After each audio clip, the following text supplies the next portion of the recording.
Hello and welcome to another episode of Technically Analytics. Today we're going to be talking about Ronel Blanco, a pitcher for the Houston Astros. And this video is more about the future of his career rather than what he's doing currently or what he's done. Because Ronel Blanco he's technically he's an ARB eligible player. He has, he's played about 3 years. Well, he's played in 3 years, I should say. He hasn't really played like a full season quite yet. But this will be his first like full season, like real full season. Anyway, he's a right-handed pitcher. He's 30 years old, which makes me feel kind of old and useless. But like I said, he's ARB eligible. You can see all his career stats and stuff. Pretty good career so far. I mean, it's been short, but it's pretty good. Free agent in 2030. So if we scroll down here to his standard pitching, you can see that he did play in some games in 2022, only 6 innings. So just ignore that. And then 2023, he pitched basically a full season, I guess. I mean, you could say he started 7 games.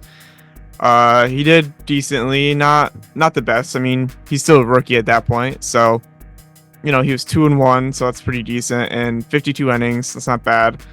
But I mean, these stats aren't amazing, but this season, which more importantly, he's a starting pitcher for the Astros now. He's in the rotation because of injuries and all kinds of stuff like that. But this video isn't really about the Astros. It's about Blanco and his basically like rise to fame here, his rise to being a good player. Like, first of all, the bold means that he leads the league in hits per 9, so 5.1 hits per 9 is the lowest in the league, still leading. He has 1 complete game and 1 shutout. He threw a no-hitter earlier this season, and he has 84 innings. He has 79 strikeouts, 169 ERA, nice, and 407 whip. .969 nice whip, which is like really good. That means he doesn't allow base runners, as you can see here.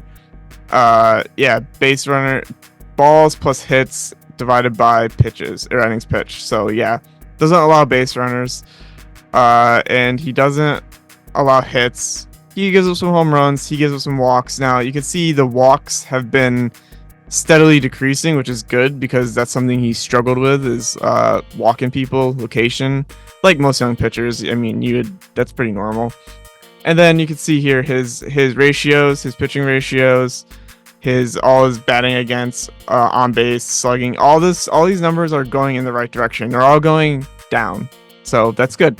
And his home run rate has kind of fluctuated, but he's right about at league average, 3%. He's just above league average in strikeout, which is good.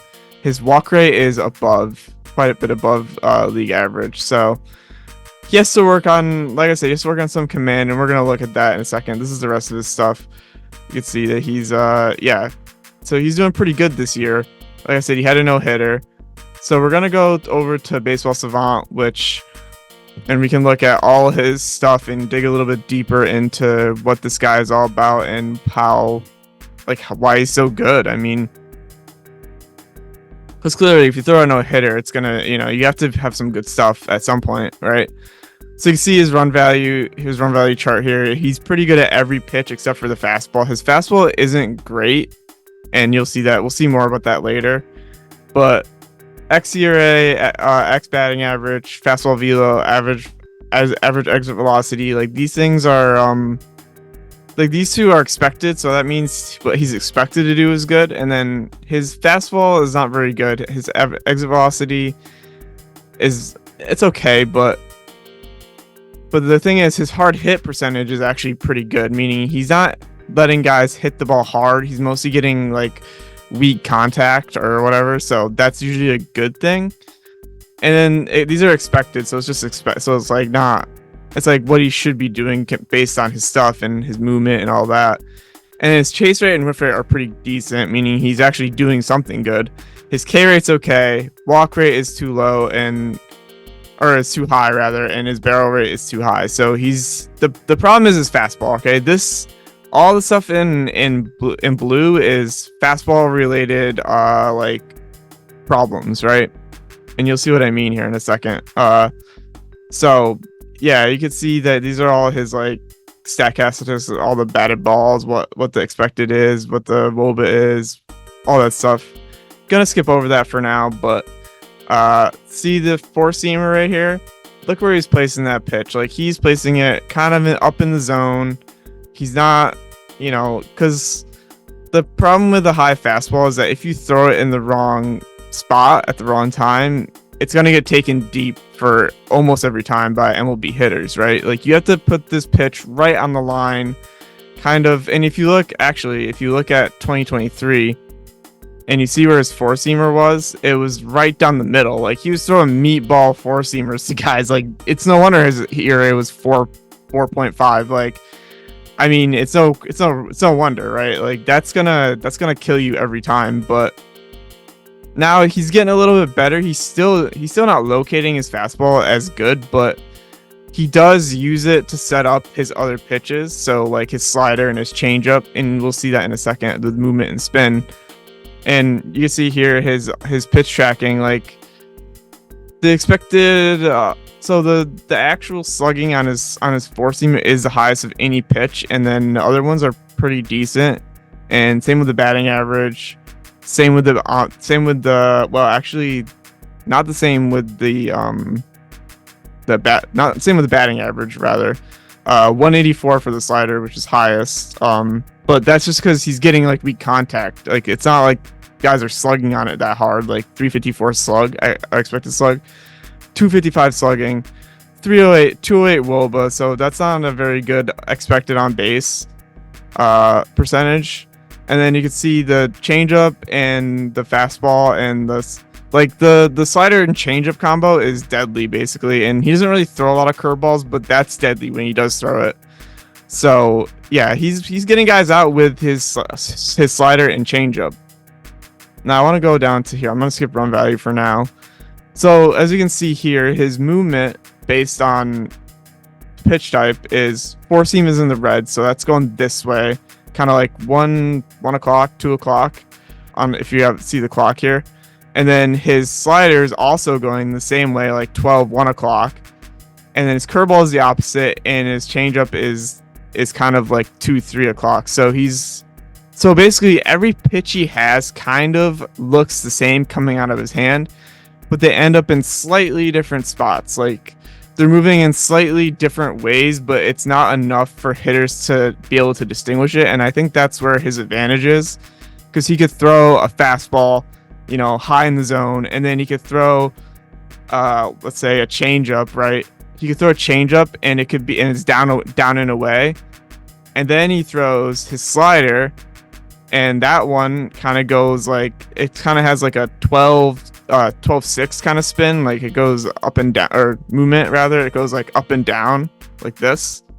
So that one, he's throwing the slider up here. Oh, there's a slider right there. He's throwing that one on the inside or outside, depending on which batter's box you're in. I guess you could say if it's the right hand batter's box, it's like right on the inside on your hands, or maybe more like on your knees, I guess, because it's like down and away, or down and in rather. But to a left-hander, that's down and away, and that's a good pitch. I mean, I'm not gonna lie. So that's what he's doing, and the spin obviously is, that's the way it spins. So they spin in a various ways, obviously, depending on how he throws it.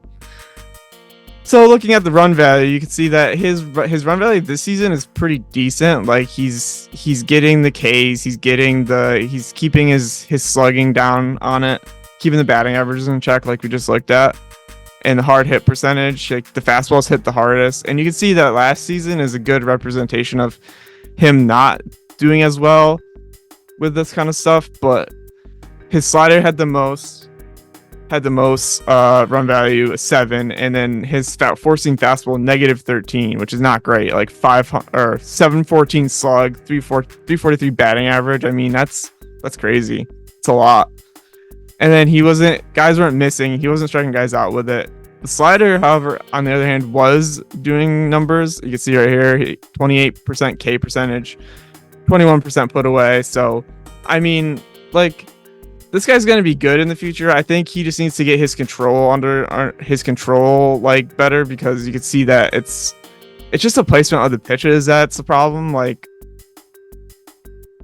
I think he's leaving too many fastballs like just hanging in the top of the zone, like right here where my mouse is. And then in the slider department, like some of you can see that there's this little part here in like the upper zone, middle zone. If he leaves it there, that's a home run every time. Like that's a base hit.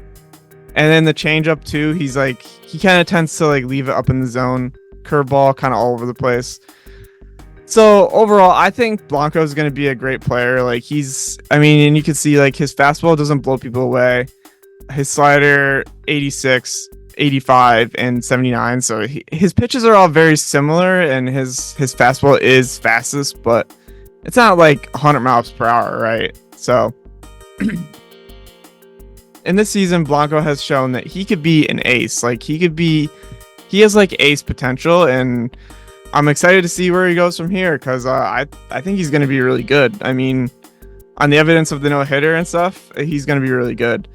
And if you look at his zones just quickly before we end, you can see that all the zones he has here. I mean, the ones you want to look at are barrels and hard hit. But the other interesting ones are down here. Batting average, expected batting average, on base. So these are kind of like where hitters tend to hit his pitches. And you can see that it's, like I said, like upper zone is kind of where he tends to miss, and that's where the best batting averages are. See that? Or the middle and the upper zone is kind of like where the worst batting averages are, I guess. See, and then you can see lower in the zone, kind of expected to be bad, but his fastball kind of good, I guess. I mean, so yeah, these are all things you can look at Baseball Savant. I would recommend go checking it out, because they provide a lot of good statistical stuff. I use it all the time, and you can see this is actually all his drop in his vertical movement, horizontal movement. So you can see pretty nasty. 46 inches of vertical drop in his curveball. It's pretty nasty, bro. And then break 9.8 inches. That's not too bad. And his four seam is pretty good actually in terms of movement. 1.4 versus average. 7.9 inches of break. It's not bad. And again, like his extension is pretty good, which is where it's here somewhere. Yeah, extension pretty good. So that means he gets really good like extension off the mound when he steps to throw.